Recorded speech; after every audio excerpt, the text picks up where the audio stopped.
30. La batalla del Valle del Viento Helado. La gente de Brinsander oyó el clamor de la batalla en la llanura, pero hasta el amanecer no pudieron ver lo que ocurría. Victoriaron a los enanos con entusiasmo, y se quedaron muy confusos al ver cómo el ejército bárbaro se abalanzaba sobre los flancos de Kesej, y asesinaba a goblins con gran pasión. Cassius y Glensatter, en sus acostumbradas posiciones en lo alto de muralla, comentaron el cambio que había ocurrido en los acontecimientos, sin saber si debían o no enviar a luchar a sus fuerzas. ¿Bárbaros?, preguntó sorprendido Glensatter. ¿Son amigos o enemigos? Matan orcos, fue la tajante respuesta de Cassius. Por lo tanto, son amigos.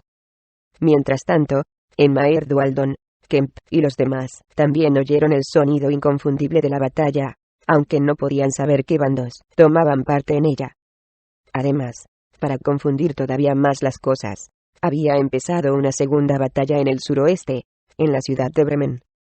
Habrían salido a atacar los hombres de Brissander. ¿O es que la fuerza de Akar Kesej se estaba destruyendo a sí misma ante ellos? De pronto, Chrysaltirit empezó a oscurecerse, y sus paredes, que con anterioridad habían sido de un tono cristalino y vibrante, adquirieron un tono opaco y moribundo. Regis, murmuró Cassius, percibiendo la pérdida de poder de la torre, es un héroe. La torre empezó a tambalearse y temblar de improviso y gruesas grietas aparecieron a lo largo de sus muros. A continuación, cayó derrumbada. Los monstruos observaron con ojos incrédulos y horrorizados cómo se hacía pedazos el bastión del brujo al que habían venido a venerar. Los cuernos de Brinsander empezaron a resonar por los alrededores. Los hombres de Kemp soltaron exclamaciones de entusiasmo y se apresuraron a coger los remos, mientras los exploradores de Hensimbren transmitían las noticias por medio de señales al lago Dinesere, de donde a su vez se envió un mensaje a aguas rojizas. En todos los refugios temporales que ocultaban a los sobrevivientes de 10 ciudades, se oía la misma orden. A la carga. El ejército reunido en el interior de las murallas de Brinsander salió por las enormes puertas en dirección al campo abierto, al tiempo que las flotas de Caer-Con y Caer-Dineval en el lago Dinesere, y Gootmead y Dogansole, en el sur, hinchaban las velas para que el viento del este los empujara a través de los lagos. Las 4 flotas agrupadas en Maer Dualdon remaban con fuerza, ansiosas por obtener la venganza.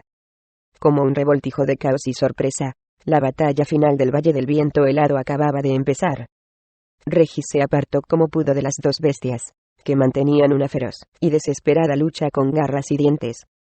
En condiciones normales, Genuibar no hubiera tenido excesivas dificultades en despachar al perro del infierno, pero, en el estado de debilidad en que se encontraba, estaba luchando por sobrevivir. El cálido aliento del sabueso le quemaba la piel negra y tenía sus colmillos clavados en el musculoso cuello.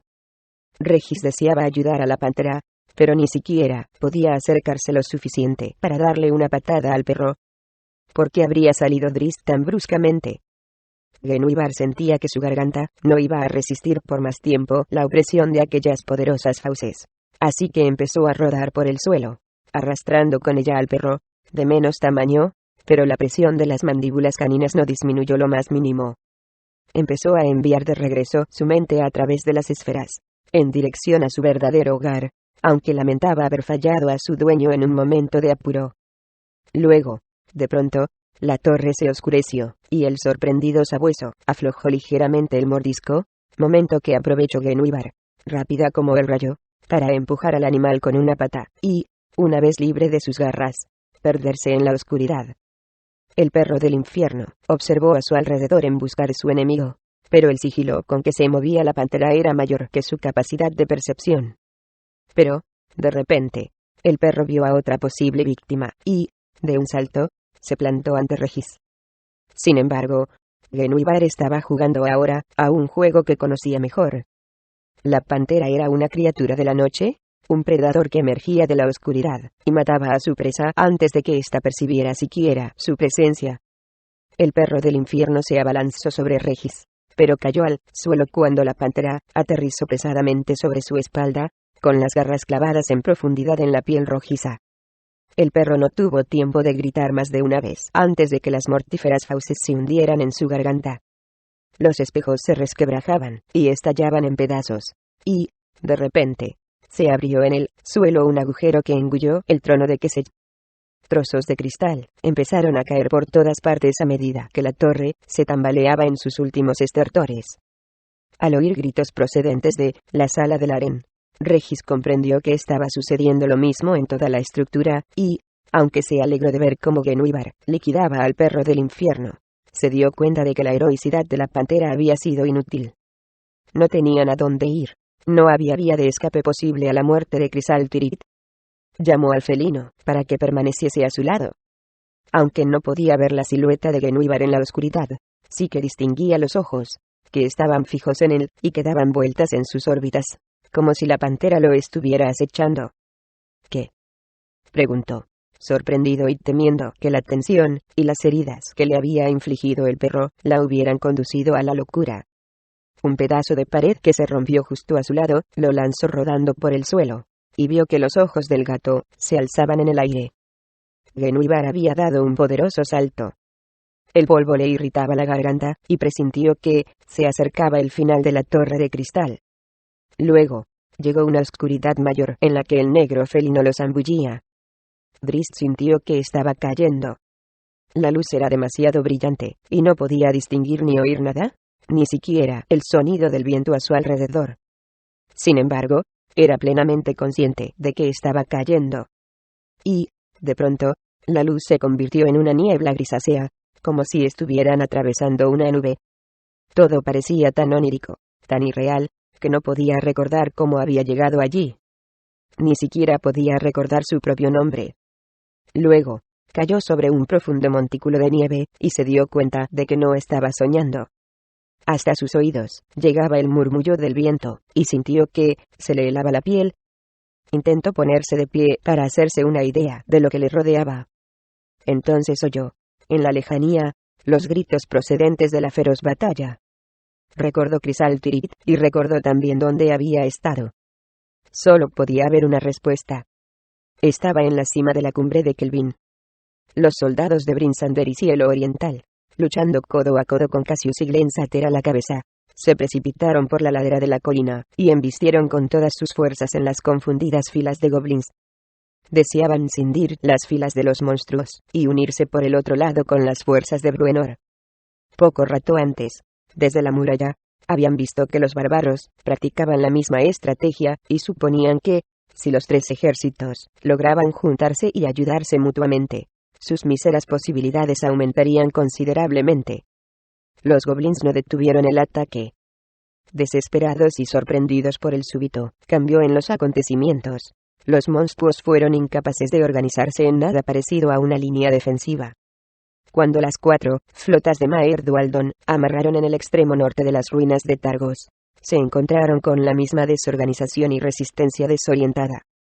Kemp y los demás cabecillas habían supuesto que podrían conquistar con facilidad un pedazo de tierra, pero su mayor preocupación era que la enorme fuerza de goblins que ocupaba Termalaine pudiese hacer un barrido a sus espaldas si atacaban desde la costa y cortar su única vía de escape. Sin embargo, no tenían por qué preocuparse. En las primeras etapas de la batalla, los goblins de Termalaine se habían dispuesto a apoyar en todo momento al brujo, pero, luego, tras el derrumbamiento de Crisal Tirith, se habían vuelto más escépticos, en parte porque durante toda la noche habían estado escuchando rumores de que Kesey había enviado una fuerza poderosa a acabar con los orcos de la lengua dividida en la conquistada ciudad de Bremen. De modo que, al ver la torre, el pináculo de la fuerza de Kesey, rota en pedazos por los suelos, habían vuelto a considerar sus alternativas, evaluando las consecuencias de las opciones que tenían ante ellos, y, al final, habían decidido huir hacia el norte, hacia la seguridad de la llanura abierta. El viento no cesaba de depositar nieve sobre el manto blanco que cubría la montaña. Drizzt mantenía los ojos bajos, aunque apenas podía distinguir sus propios pies mientras los iba colocando uno delante del otro. Todavía llevaba la cimitarra mágica, que brillaba con una luz pálida, como si le sentara bien la gélida temperatura. El cuerpo entumecido del drow le impedía descender con rapidez la montaña, aunque avanzaba deprisa en dirección a uno de los picos adyacentes. El viento le traía el eco de un sonido muy desagradable, para él una especie de risa enloquecida. Y, luego, de pronto, vislumbró la confusa silueta del brujo. inclinado sobre el precipicio del sur, e intentando echar una ojeada a lo que estaba ocurriendo en el campo de batalla de la llanura. —¿Qué sé? —gritó Drizzt. Vio que la forma se alzaba bruscamente, y comprendió que el brujo lo había oído, a pesar del murmullo continuo del viento. —En nombre de la población de 10 ciudades, te pido que te rindas a mí. Ya mismo, antes de que el aliento gélido del viento nos congele. Que se esbozó una despectiva sonrisa. —¿Todavía sigues sin comprender lo que tienes ante tus narices? —preguntó, atónito. —¿Crees en verdad que has ganado esta batalla? —No sé si la gente de ahí abajo conseguirá ganar —replicó Drizzt—, pero tú estás derrotado. Tu torre ha quedado destruida. ¿Qué sé yo? Y si me llano, eres más que un tramposo de poca categoría. Había continuado andando mientras hablaba, y ahora permanecía a pocos metros del brujo, aunque su oponente continuaba siendo una simple sombra oscura en un campo gris. —¿Quieres saber qué posibilidades tienes, Drow? —preguntó qué sé yo. Entonces, mira. Contempla la derrota de 10 ciudades. Rebuscó entre sus ropas, y extrajo un objeto muy brillante, una piedra de cristal. Las nubes parecían alejarse de él, y el viento se agitaba en su radio de influencia. Drizzt percibió al instante su increíble poder, y sintió que el calor le retornaba las entumecidas manos al exponerlas a su luz. Luego, de pronto, el manto grisáceo desapareció, y el cielo quedó despejado. La torre destruida. Se burló que sé yo. Lo que tú rompiste fue una de las incontables imágenes de Crensinibon. Un saco de harina. Pensabas derrotar así a la reliquia más poderosa del mundo. Mira a esos locos hombres que osan oponerse a mí. La batalla estaba en pleno apogeo, y el Drow alcanzó a ver las velas blancas, henchidas por el viento, de los barcos de Caer Dineval y Caer Konig, a medida que se acercaban a la orilla del lago Dinesere. En el sur, las flotas de Goodmead y Dogansole ya habían amarrado, y, como los marineros no encontraron ninguna resistencia inicial, se adentraron en la llanura. Los goblins y orcos, que habían formado parte del flanco sur de Kesey, no habían presenciado la caída de Crisal Tirith, pero, como percibían la falta de poder y de guía, muchos de ellos permanecieron donde estaban, otros desertaron, abandonando a sus camaradas, y algunos más echaron a correr por la colina de Brinsander para unirse a la batalla. Las tropas de Kemp habían llegado también a tierra firme, y se encaminaban con cautela hacia el norte. Aquel grupo había ido a parar al punto en que se concentraba el mayor número de fuerzas de Kesey, pero también en la zona que permanecía a la sombra de la torre, y en la que la caída de Crisal Tirith había tenido un impacto mayor, con lo que los pescadores se encontraron con goblins más interesados en salir huyendo que en luchar. En el centro del campo, donde tenía lugar la mayor batalla, los hombres de 10 ciudades y sus aliados parecían estar manejando bien la situación. Los bárbaros casi habían conseguido unirse a los enanos. Instigados por el poder del martillo de Wulfgar y la valentía sin igual de Bruenor, las dos fuerzas estaban salvando poco a poco la escasa distancia que las separaba. Además, les llegaba también ayuda desde el otro extremo, ya que Cassius y Glensater se acercaban a ellos a buen ritmo.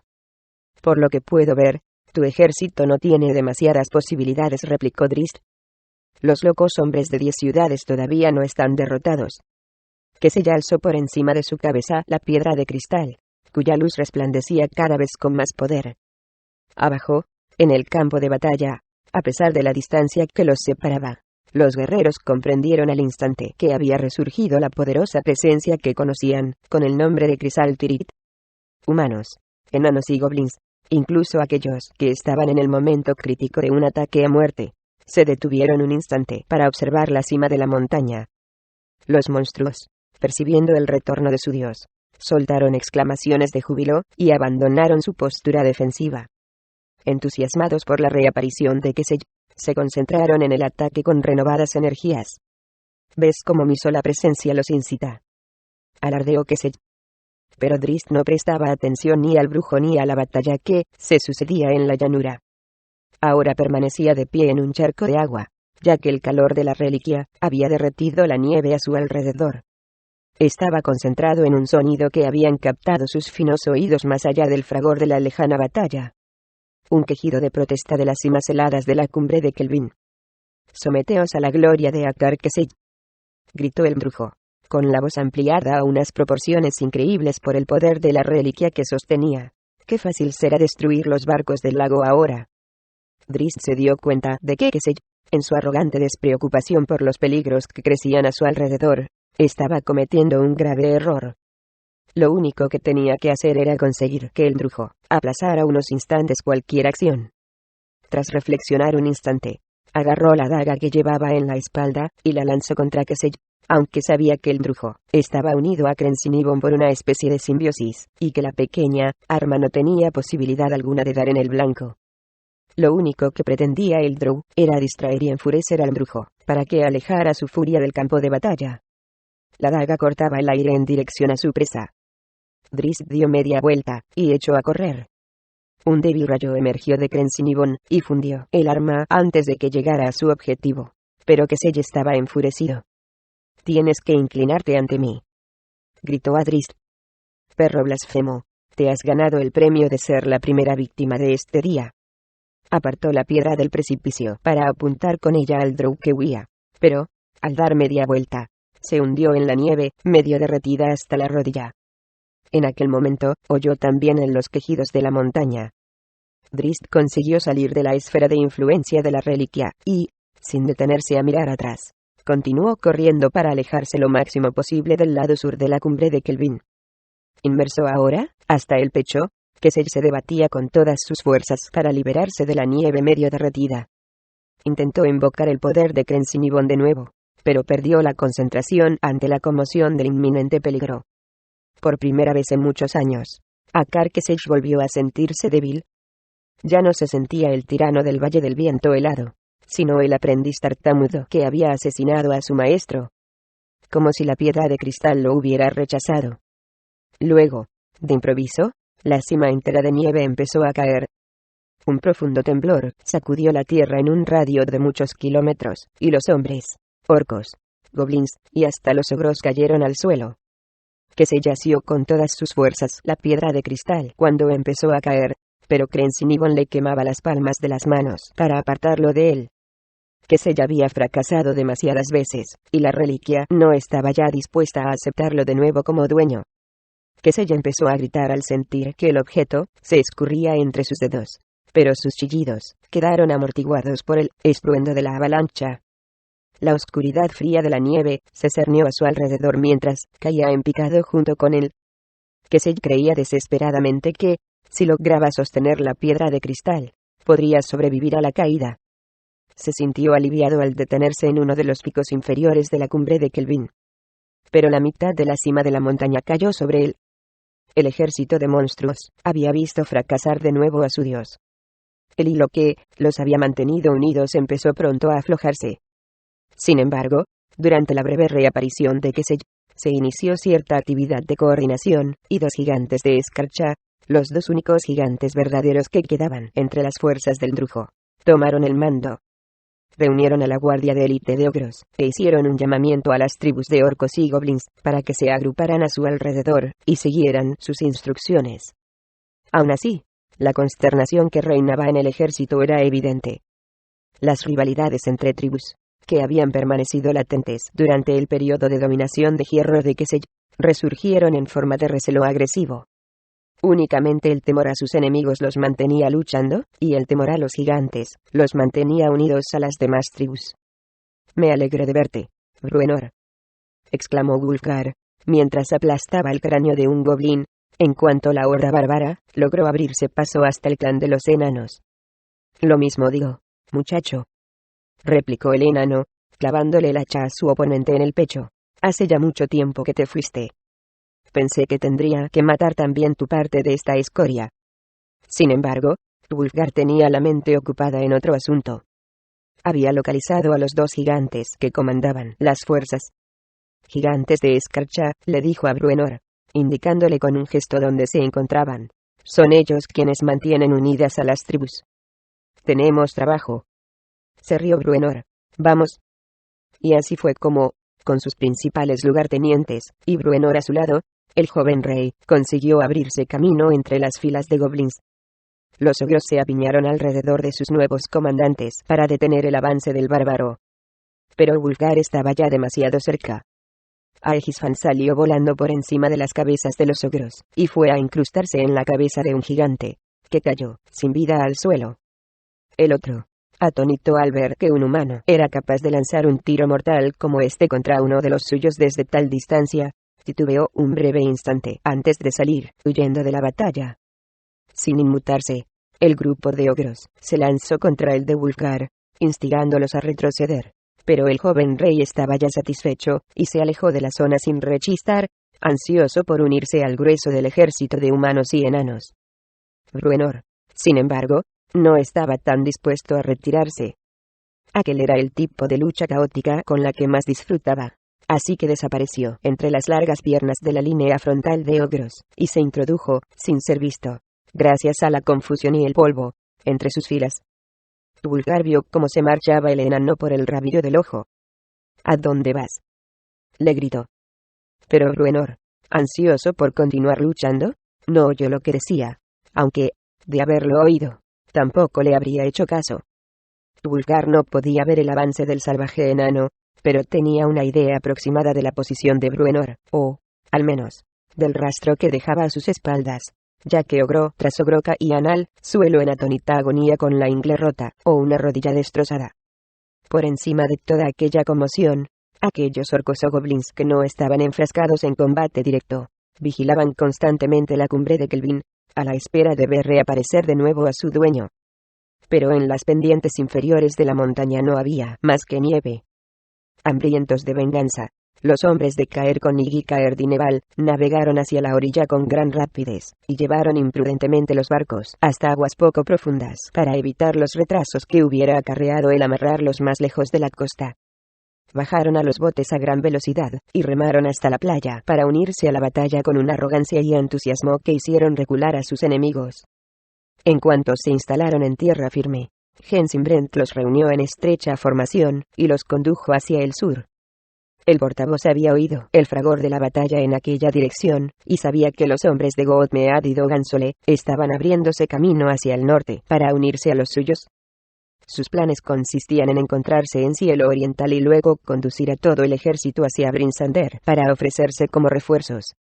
Muchos de los goblins de este lado de la ciudad habían huido ya hacía rato, y otros se habían encaminado hacia el noroeste en dirección a las ruinas de Crisal Tirith, donde se libraba la batalla principal. El ejército del lago Dinesere se dirigió a gran velocidad hacia su objetivo, y consiguió llegar a la carretera del este con muy pocas bajas. Una vez allí, los hombres se dispusieron a esperar a sus compañeros. Kemp esperaba ansioso la señal del único barco que navegaba por aguas de Maer Dualdón. El portavoz de Targos, nombrado comandante de las fuerzas de las 4 ciudades del lago, se había alejado con cautela a aquella distancia por miedo a recibir un ataque sorpresa desde el norte. Mantenía a sus hombres parados, permitiéndoles únicamente luchar con los monstruos que llegaban hasta ellos, a pesar de que aquella inactividad, con los sonidos que llegaban desde el distante combate, estaba poniendo a prueba su carácter emprendedor. A medida que transcurrían los minutos, sin ver indicio alguno que indicara la llegada de refuerzos de goblins, el portavoz había enviado un pequeño bote explorador para que patrullara la costa y averiguase que estaba retrasando a las fuerzas enemigas que habían ocupado Termalaine. Ahora tenía la vista fija en las blancas velas que habían aparecido ante él. Ondeando en el palo mayor de la embarcación, divisó la bandera que más había ansiado ver, pero que menos se esperaba, el estandarte rojo de la pesca, aunque en esta ocasión significaba que Termalaine estaba despejada, y que los goblins se alejaban huyendo hacia el norte. Kemp ascendió al punto más alto que pudo encontrar, con el rostro enrojecido ante la promesa de venganza. «Romped filas, muchachos», gritó a sus hombres. «Vamos directos a la ciudad de la colina. Dejemos que Cassius nos encuentre sentados ante la puerta de su ciudad». Vítores y exclamaciones empezaron a resonar a su alrededor.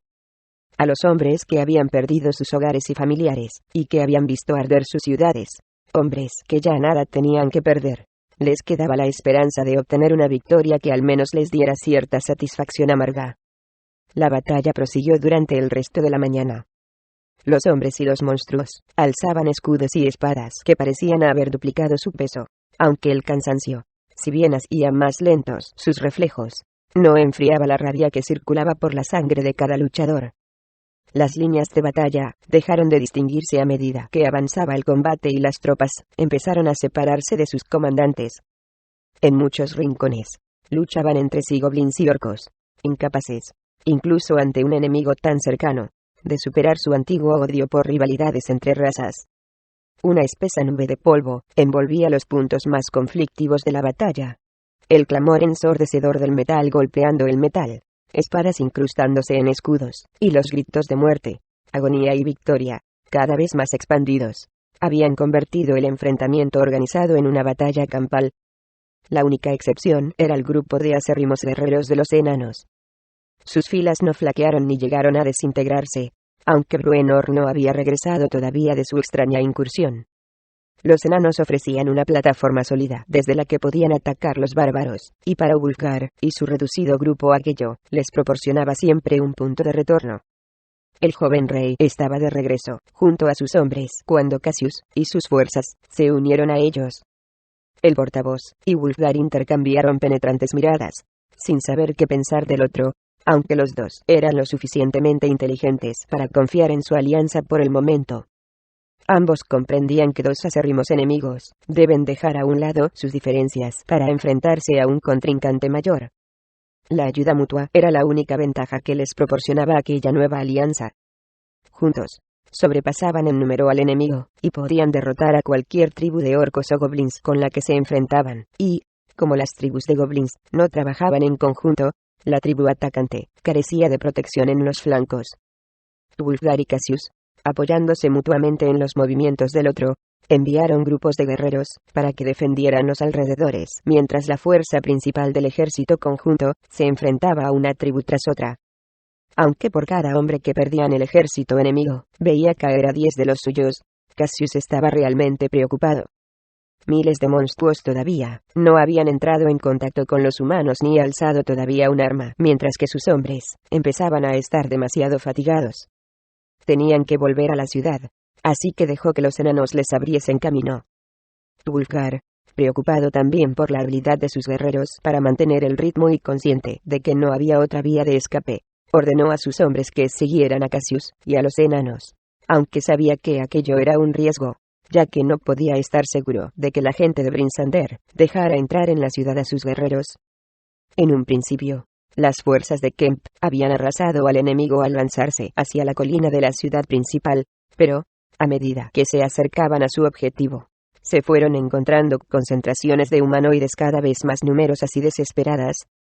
A menos de 150 metros de la colina, se encontraron rodeados y luchando por todos los flancos.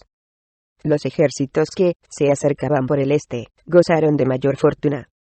Su avance por la carretera del este se había encontrado con poca resistencia, y fueron los primeros en llegar a la colina. Habían navegado a toda vela por las aguas del lago, y se habían acercado hasta allí luchando, sin cesar. Pero Hensinbrand, el único portavoz de los 4 iniciales que había conseguido sobrevivir, ya que tanto Shermont como los otros dos habían caído en el camino del este, no los dejaba descansar.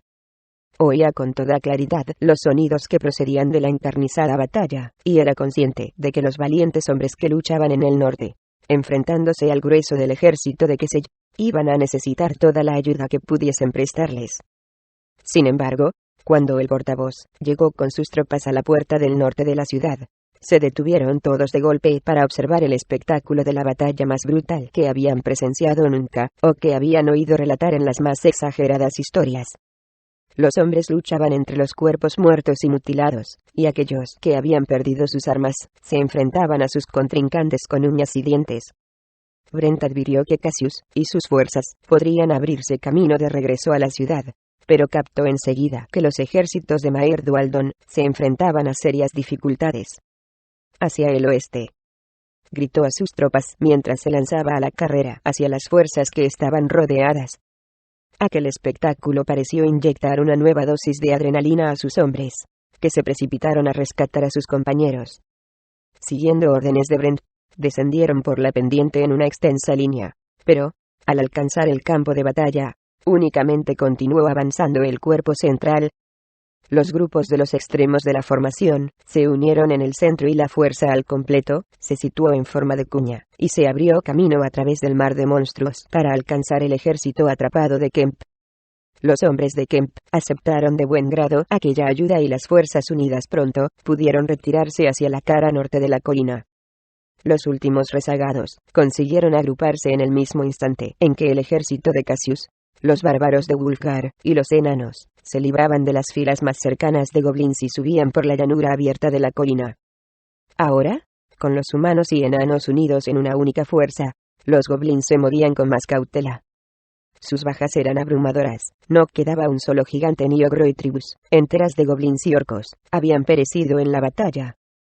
Crisal Tirith no era más que un montón de ruinas, y Akar Kesej estaba enterrado en una tumba de hielo. Los hombres de la colina de Brinsander estaban magullados y exhaustos, pero la resuelta expresión de sus rostros indicó a los monstruos restantes que pensaban luchar hasta el último aliento. Los habían acorralado y ya no se retirarían.